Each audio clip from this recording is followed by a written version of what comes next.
Objet numéro SCP-4335, niveau 4/4335, classe Keter classifié. Entrée du site-M1.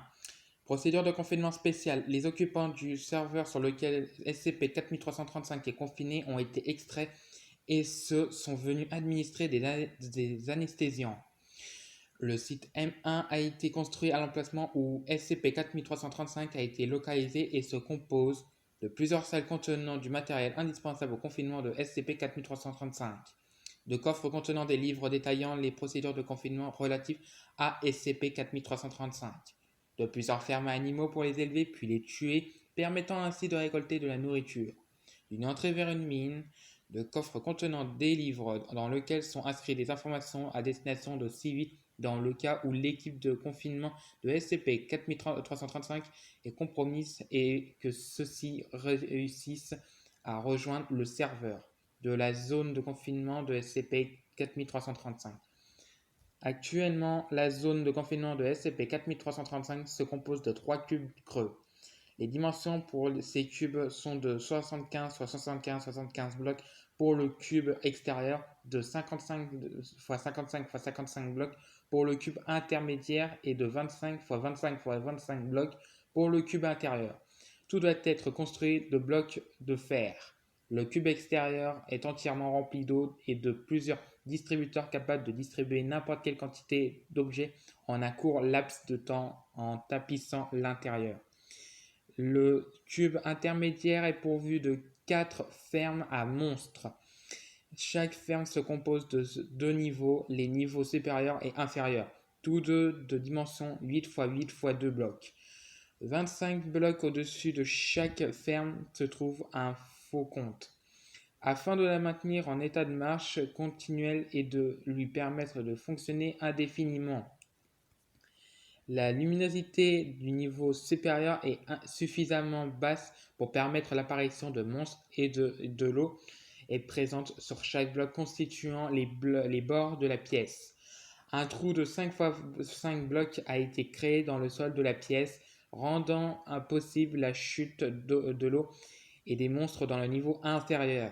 Le sol du niveau inférieur se compose de blocs de magma, ceci endommageant toute entité s'y trouvant ainsi que d'un trou d'un seul bloc de large se trouvant au centre de la pièce. De plus, des plaques de pression en pierre recouvrent le sol de la pièce. Celle-ci active lorsqu'une entité marche dessus, un des 4 distributeurs placés au centre de chaque mur. Tous sont chargés avec des flèches et en projettent vers les monstres se déplaçant autour du trou central. Ces distributeurs doivent être rechargés par l'équipe de confinement de SCP-4335. Lors de ce processus, la majorité des monstres laissent tomber des objets à leur mort. Ces objets pénètrent le trou central et atteignent ensuite un conduit rempli d'eau courante. Ce conduit sort du cube intermédiaire et entre dans le cube intérieur où il est relié à la cellule de confinement de SCP-4335. Ce dernier consommera les objets acheminés dans sa cellule. Le cube intérieur se compose de la cellule principale de confinement de SCP-4335, celle-ci étant un cube de 5 x 5 x 5 blocs d'obsidienne et des matériaux les plus résistants du jeu. En toutes circonstances, de l'eau doit recouvrir l'entièreté de la cellule et un anneau de lampe à redstone allumé doit en ceindre le dessus. En cas d'effondrement structurel de la cellule de confinement de SCP-4335, le toit du cube intérieur devra être détruit au moyen de blocs de TNT activés simultanément, ce qui libérera une fine coulée de lave, laquelle recouvrira complètement la cellule, immobilisant temporairement SCP-4335. Pendant cet intervalle, au minimum 3 membres du personnel ayant pris part à une formation de résistance aux dangers sensitifs de classe Vurgante devront entrer après avoir bu une potion de résistance au feu dans le cube intérieur et profiter de la baisse de visibilité lors d'une immersion dans la lave afin d'éviter toute observation inutile de SCP-4335. Ceux-ci devront réparer la cellule de confinement de SCP-4335, le dessus de celle-ci, ainsi que le toit du cube intermédiaire si besoin est. Ensuite, les mêmes membres du personnel devront lancer plusieurs perles de l'Ender vers SCP-4335 tout en le guidant vers sa cellule de confinement pour ensuite la sceller avec de l'obsidienne. Les conduits devront être immédiatement reconstruits, de même que le mécanisme d'urgence. La lave devra également être retirée. Dans l'éventualité où ceci échouerait et où SCP-4335 parviendrait à s'échapper du cube intérieur, il est recommandé que les 3 membres du personnel, tout en provoquant et en insultant SCP-4335 constamment, tentant de ramener celui-ci vers le cube intérieur. Si cela échoue également et si SCP-4335 arrive à s'échapper du site M1, des préparations à l'autotransfert de SCP-4335 vers un autre serveur devront être effectuées. Pour plus d'informations sur le confinement de SCP-4335, dans un monde entièrement nouveau, se référer au document 11.24. À raison d'une fois par mois, le personnel assigné au confinement de SCP-4335 doit se soumettre à des évaluations mentales standards. Tout sujet présent une déviation au-delà de 6.76.333 doit être considéré comme sévèrement contaminé par des phénomènes à danger sensitif, conformément au document 5312-AYB, protocole de classe E, et écarté du projet. Le confinement de SCP-4335-1 est actuellement inutile. Sur demande du directeur de recherche Jason Yelzan, une copie de la précédente itération du monde dans lequel SCP-4335 a été contenu est accessible au personnel possédant une autorisation de niveau 2/4335 au minimum et ayant suivi une formation minimale concernant les dangers sensitifs de classe Virgante. La copie peut être téléchargée ici. Description. SCP-4335 est une entité anormale se trouvant dans les très populaires jeux vidéo de survie Minecraft, créé par Marcus Persson, concepteur suédois de jeux vidéo, et par la suite développé par Mojang AB. SCP-4335, malgré ses propriétés anormales, se comporte comme une entité du jeu. Le modèle de SCP-4335 évoque celui d'un joueur, et cela après que l'entièreté de son corps est de couleur noire. SCP-4335 est capable de se déplacer à une vitesse compromise entre 0,5 et 5 blocs par seconde, mais reste immobile la plupart du temps. Si des blocs de commande ou le mode créatif sont activés, ou si les commandes de serveur sont exécutées sur un serveur où se trouve SCP-4335, ce serveur tombera immédiatement en panne et SCP-4335 quittera celui-ci pour un autre. SCP-4335 est presque entièrement recouvert d'un épais nuage de particules de fumée et d'un nombre indéterminé de vrilles qui dépassent de son modèle. Ces vrilles examineront de temps à autre l'environnement immédiat de SCP-4335. Lorsqu'un bloc/objet se trouve à moins de 5 blocs de SCP-4335, la vrille la plus proche de l'objet le détruira instantanément. SCP-4335 détruira le bloc/objet qui lui est le plus proche. Ensuite, SCP-4335 rétractera cette vrille dans la fumée pendant 10 à 15 secondes avant de lui faire reprendre sa position initiale. Ce processus empêche de SCP-4335 de se déplacer. Cellule de confinement principale de SCP-4335.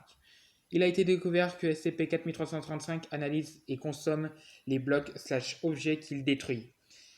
Après qu'un bloc/objet a été consommé, SCP-4335 grandit proportionnellement à la rareté de l'objet détruit. Si SCP-4335 atteint une taille de 500 blocs, il quittera le serveur sur lequel il se trouve et réapparaîtra sur un serveur aléatoire, qu'il soit multijoueur ou non, tout en conservant sa taille et en changeant de serveur tous les 50 blocs. Cependant, si SCP-4335 est nourri sans interruption avec des objets/blocs, Avant que cela ne soit terminé, sa taille n'augmentera plus. Si une paire de Lender est lancée sur SCP-4335 alors que la taille de ce dernier a augmenté, SCP-4335 reprendra sa taille initiale. SCP-4335 est un danger sensitif de classe virgante affectant plusieurs sens. S'exposer à la vue de SCP-4335 sans mesure de protection provoque des hallucinations auditives et visuelles. Pour plus d'informations à ce sujet, veuillez consulter le document 3613.777 DS ou le journal initial de récupération de SCP-4335. De plus, SCP-4335 est capable de communication télépathique avec les êtres humains dont le personnage joueur se trouve à proximité et a la capacité d'entendre des sujets se trouvant dans le monde réel, bien qu'il évolue dans un jeu vidéo. Addendum 2531-999 SCP-4335 fut découvert le 5 juillet 2010, environ une semaine après le lancement officiel de la version alpha de Minecraft. SCP-4335 se manifestera dans un monde où évoluait l'utilisateur Leaking Earth. Ci-dessous se trouve l'enregistrement du premier contact établi par la force d'intervention mobile Edna-84 et ainsi jusqu'à son creuset. Enregistrement initial de contact. Membre C1, entre parenthèses Richard Duchamp, C2, entre parenthèses Jason Yelzen, C3, entre parenthèses Sheila Freemason. Entre crochets, début de l'enregistrement. C1. Ok, tout le monde, une entité présentant un potentiel danger sensitif réside dans ce jeu. Il n'y a rien que nous puissions gérer. C3. Ouais, ça peut pas être pire qu'une de ces anomalies vidéoludiques. C1. Bon, on va lancer le jeu. C2. Oui, allons-y.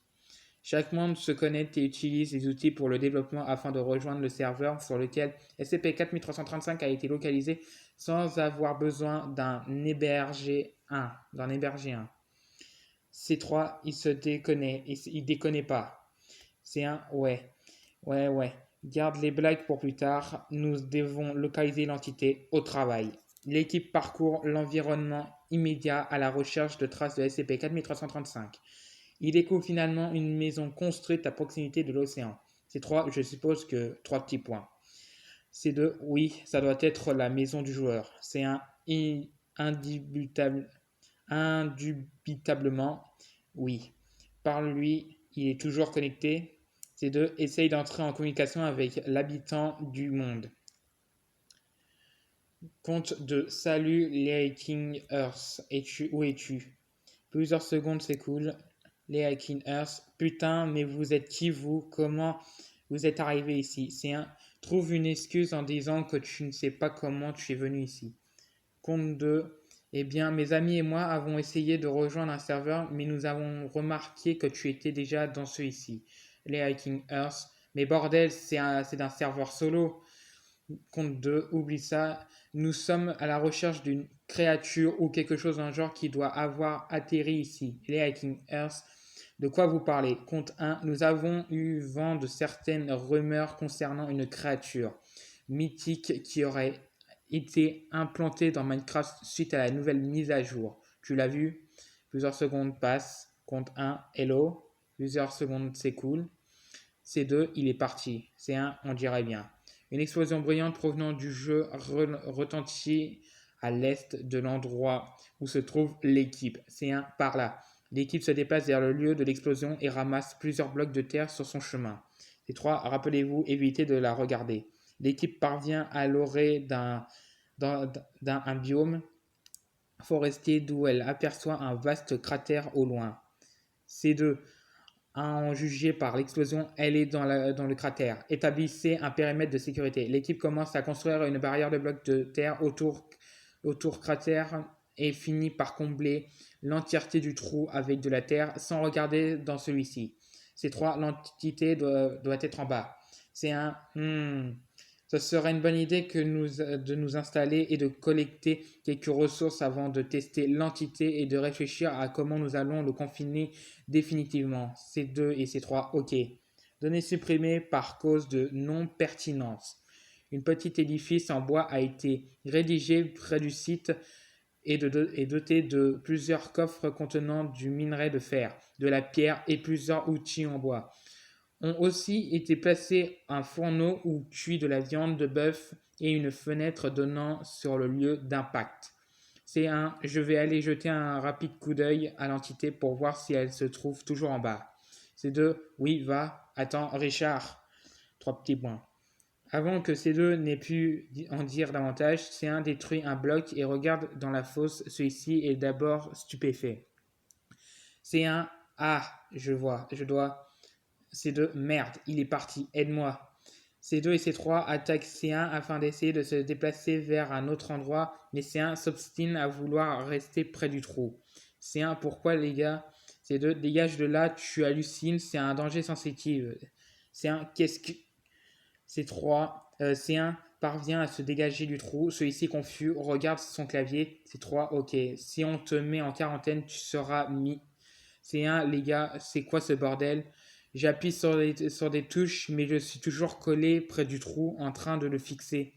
C1 presse sans interruption des touches aléatoires sur son clavier, ce qui a pour effet de faire bouger son personnage de manière sporadique.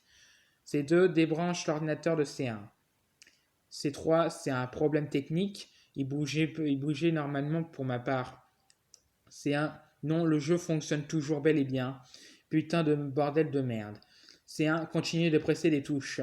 C1, mais qu'est-ce que... Mon clavier est en train de se corroder, mais vous pouvez confirmer? C2 et C3, négatif. C1, mais putain, l'écran, et ils font comme de la cire. Oh mon Dieu. A2, sécurité. Les officiers de sécurité entrent dans la pièce, attrapent C1 et l'emmènent dans une pièce voisine. Fin de l'enregistrement. Addendum 3366-142.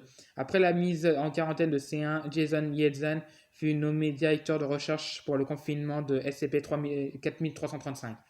Ci-dessous se trouve l'enregistrement d'une tentative de communication ayant eu lieu peu après le confinement initial. La cellule de confinement était alors spacieuse et remplie de lave. Jason Yeltsin entra en communication avec SCP-4335 et enregistra les paroles de ce dernier après la conversation tenue. Enregistrement d'interrogatoire. Interrogé SCP-4335. Interrogateur Jason Yeltsin. Début de l'enregistrement. Jason, bonjour SCP-4335. L'entité garde le silence pendant plusieurs secondes. SCP-4335, vous me parlez? Jason, oui. SCP-4335, êtes-vous l'humanité? Jason, moi? Eh bien, non. Mais j'en suis un représentant. SCP-4335, parfait, cela a marché. Jason, SCP-4335, c'est le bon endroit, non? Jason, je ne comprends rien à ce que vous racontez. SCP-4335, oui, je suis censé atterrir, c'est la Terre, non? Jason et SCP-4335 gardent tous les deux le silence pendant plusieurs secondes. Jason, pas exactement. SCP-4335, expliquez-moi, vous êtes l'humanité, n'est-ce pas? Jason, vous êtes dans un jeu vidéo. C'est une chose que l'humain utilise pour se divertir. SCP-4335, un jeu vidéo, se divertir? Jason, oui. Silence de plusieurs secondes. SCP-4335, je dois y réfléchir un moment. 15 heures furent octroyées à SCP-4335 avant qu'il ne désire reparler. SCP-4335, rebonjour. Jason, bonjour. SCP-4335, donc les humains sont une espèce à la fois pleine de sagesse et de cupidité. Ils s'amusent avec des appareils qui simulent un monde différent du leur afin d'échapper à la dure réalité de celui-ci. C'est bien cela, non? Jason, oui. SCP-4335, donc c'est une fausse réalité, non? Une de celles créées dans l'ombre de la vôtre.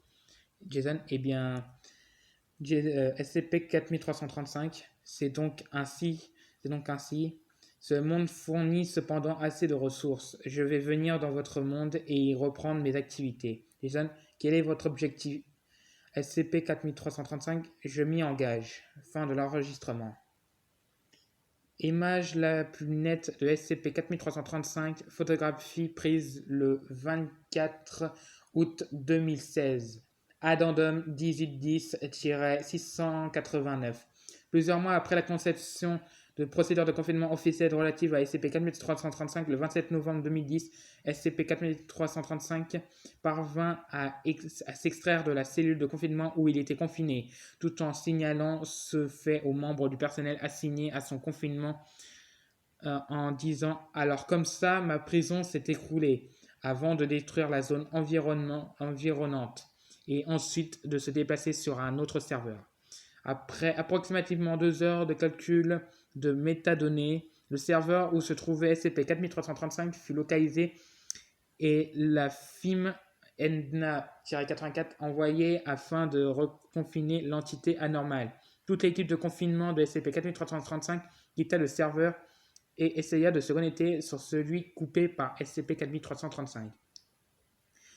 Enregistrement initial de contact. Membre C1 Dylan Daiderick, C2 Jason Yelzan et C3 Sheila Freemason. Début de l'enregistrement. C1, ok, SCP-4335 s'est transporté de lui-même. Vous connaissez toute la procédure. C2, oui, allons-y. L'équipe arrive sur le serveur multijoueur qu'occupe SCP-4335. C1, dispersez-vous. Les membres de l'équipe partent dans diverses directions afin de localiser SCP-4335. C2, j'ai trouvé une maison en bois. C1, il y a quelque chose à l'intérieur. C2, juste un fourneau et une porte. Ok. C3, ok. Tu es probablement près de l'emplacement des joueurs. C'est sûrement la maison d'un débutant. Parlons-leur. Avant que C3 n'ait pu finir de parler, 2 joueurs envoient un message à l'équipe. Albuquerque, vous êtes qui, putain? Greben, salut, qui vous êtes? Qui êtes-vous? C3, l'un d'eux est assez fougueux, je l'admets. C1, je commence à taper sur son clavier. Compte 1. Bonjour, je voulais rejoindre un monde multijoueur et il se trouve que vous étiez déjà dans celui-ci. Greben, ah, je vois. Albuquerque, on ne veut personne, foutez le camp d'ici. Greben, ignorez mon ami. Compte 2, super. Et avez-vous vu quelque chose d'étrange ces temps-ci? Greben, eh bien, on a entendu une grosse explosion par là, droit devant, pas loin de notre vieille cabane. Compte 2, je pense que je l'ai vu, votre cabane. Avez-vous vu où l'explosion s'est produite? Greben, plein ouest, je pense. Albuquerque, c'est sûrement les monstres qui font une fête, pour être honnête. Ces deux, ignorez-le. Direction plein ouest, donc. L'équipe se rejoint à l'endroit de leur apparition originale et prend ensuite la direction de l'ouest. Durant leur trajet, les membres de l'équipe passent devant la cabane de bois découverte par ces deux. Le personnage de Greben est visible au loin. Greben, c'était rapide. Compte 3, oui, où a eu lieu l'explosion? Albuquerque, putain, vous devez être des robots avec des noms pareils. Greben par là. L'équipe suit Greben jusqu'à une gigantesque grotte. Des particules de fumée s'échappent de l'entrée de la cavité. C'est un reculé. SCP-4335 est là-dedans. C3, comment on va empêcher ces deux-là de rentrer dans la grotte? C'est un Greben et Albuquerque pénètrent dans la grotte jusqu'à ce que leur personnage soit complètement obscurci par la fumée. C'est un merde. C3, mettez vos bandeaux et récupérez beaucoup de terre. Avant que l'équipe n'ait pu mettre ses bandeaux, Greben et Albuquerque sortent de la grotte en courant et se dirigeant vers l'équipe. Greben, je ne vous le conseille pas honnêtement. Albuquerque, 13 42 15 11 44 24 34 33. Les deux joueurs quittent le serveur et retournent vers leur construction de bois. Ces deux soupirent. Ok, attendez. Ces deux entrent entre une suite d'agents mimétiques capables de provoquer une catatonie chez des individus non inoculés. Les joueurs cessent tout mouvement et toute communication. Ces trois, les gars, attendez. Allez attendre dans l'autre pièce. Soufflez une seconde, je vais le maintenir confiné temporairement. C1 et C2 hochent la tête et quittent la pièce dans le monde physique. Ces trois s'approchent de la cavité tout en profitant de la fumée afin d'éviter au maximum de regarder SCP-4335 directement et se bandent les yeux. SCP-4335, encore un, je vois que l'humanité est impatiente de me voir. C3 comble l'entrée de la grotte à l'aide de blocs de terre et appelle les autres membres de son équipe. C3, il est confiné. Il fait, je sais pas, plus ou moins 65 blocs de haut et autant de large. Il est très grand. Attendez une seconde. Ah oui, je me suis rappelé.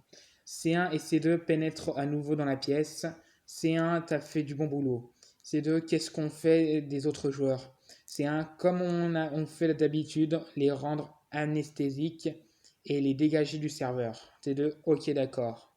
Les deux personnages des joueurs sont transportés hors du jeu. Les travaux concernant la nouvelle cellule de confinement de SCP-4335 débutent. Fin de l'enregistrement. Addendum 7415-335. Ci-dessous se trouve une tentative de communication entre le directeur de recherche Jason Yelzan, entre parenthèses C2, et SCP-4335 approximativement 8 à 9 mois après que ce dernier fut replacé sous confinement. Enregistrement d'interrogatoire. Interrogé SCP-4335. Interrogateur Jason Yelzan.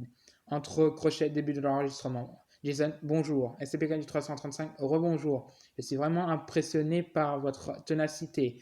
Vous avez découvert mon talon d'Achille, n'est-ce pas? Jason, eh bien, on dirait.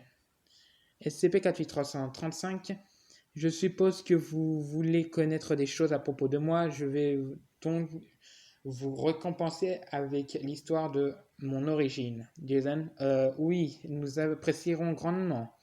SCP-4335, très bien.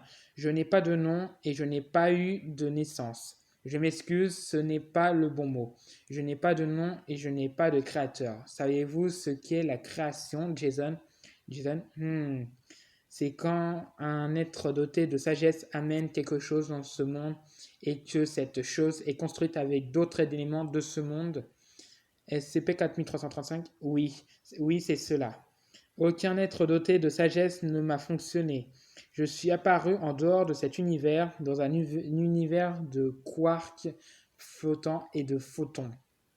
Après des milliards de vies, les protons et les électrons qui constituaient cet univers vide se sont condensés et lentement mais sûrement je suis apparu.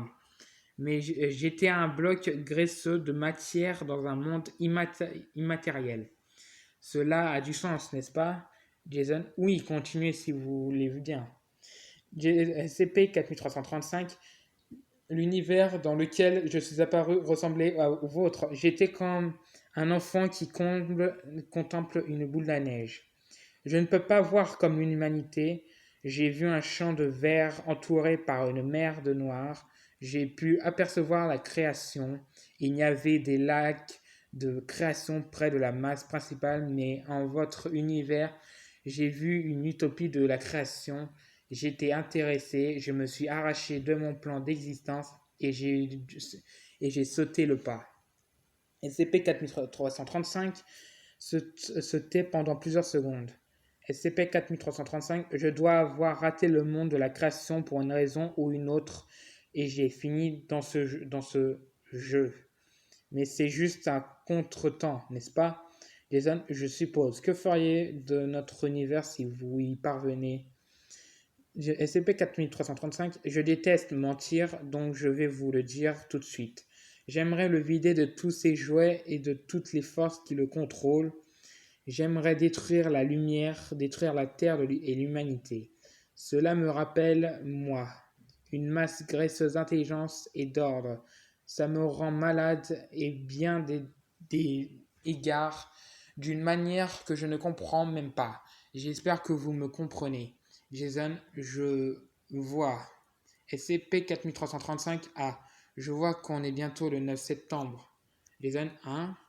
Le sens de Jason commence à être affecté par les effets à danger sensitifs de SCP-4335, indépendamment du fait qu'il ne regarde pas directement. Pourriez-vous me dire, SCP-4335, pourriez-vous me dire quel jour nous sommes? Jason, non, nous ne communiquerons pas cette information.